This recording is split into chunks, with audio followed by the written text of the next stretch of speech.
Tollywood hero Vijay Deverakonda, Kingdom cinema ప్రమోషన్స్లో భాగంగా interview ఇచ్చాడు. ఈ ఇంటర్వ్యూలో, సినిమా స్క్రిప్ట్ ఎంపిక విషయంలో తన నిర్ణయాలు, గతంలో ఎదుర్కొన్న సవాళ్లు, మరియు ప్రస్తుతం తాను ఎలాంటి స్థితిలో ఉన్నాడో వివరించాడు. టాలీవుడ్ హీరో విజయ్ దేవరకొండ ప్రస్తుతం కింగ్డమ్ మూవీతో ప్రేక్షకుల ముందుకొస్తున్నారు. గౌతమ్ తిన్ననూరి డైరెక్షన్లో వస్తోన్న ఈ సినిమా కొత్త విడుదల తేదీని ఇప్పటికే ప్రకటించారు. జూలై 25న రావాల్సిన కింగ్డమ్ మరో ఆలస్యంగా థియేటర్లలో సందడి చేయనుంది. ఈ నెలాఖరులో బిగ్ స్క్రీన్పై కింగ్డమ్ రిలీజ్ కానుంది.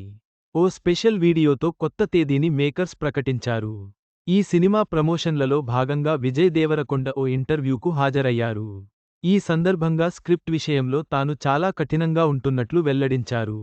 విజయ్ దేవరకొండ మాట్లాడుతూ, సినీ ఇండస్ట్రీలో మనకు ఎలాంటి సపోర్ట్ లేకపోతే ఈ స్క్రిప్ట్ బాగాలేదు. ఈ సినిమా నేను చేయను అని ముక్కుసూటిగా చెప్పలేం. గతంలో నాకు ఇంత ఫ్రీగా మాట్లాడే అవకాశం ఉండేది కాదు. అదే ఇండస్ట్రీలో ఫ్యామిలీ సపోర్ట్ ఉన్న నటుడికే అవకాశం వస్తే, ఆ స్క్రిప్ట్ను చేయనని ముక్కుసూటిగా చెప్పేస్తాడు. ఆ తర్వాత అతని తండ్రి వచ్చి మరో 3-4 నెలలు ఆగండి. వీలైతే ఎక్కువమంది రైటర్లను తీసుకొస్తానని అంటాడు. నేనైతే ఇటీవల స్క్రిప్ట్ల విషయంలో కాస్త కఠినంగానే ఉంటున్నా. నా దగ్గరకు వచ్చిన దర్శకులతో ధైర్యంగా చెప్పగలుగుతున్నా. ఎందుకంటే నాకు డబ్బుతో పాటు కెరీర్ చాలా ముఖ్యం. ఇప్పుడు మనం చేసేదానితో సంతోషంగా ఉండాలని నిర్ణయించుకున్నా. స్క్రిప్ట్తో ఓకే అనిపించిన తర్వాతే ముందుకు వెళ్తున్నా అని అన్నారు.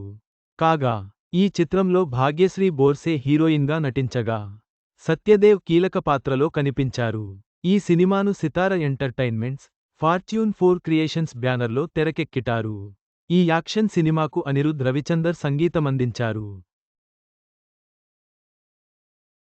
చివరగా, విజయ్ దేవరకొండ తన కెరీర్లోని ఈ మార్పును, స్క్రిప్ట్ ఎంపికలో తీసుకునే నిర్ణయాలను వివరిస్తూ, తనకు కెరీర్ మరియు సంతోషం రెండూ చాలా ముఖ్యమని తెలిపాడు.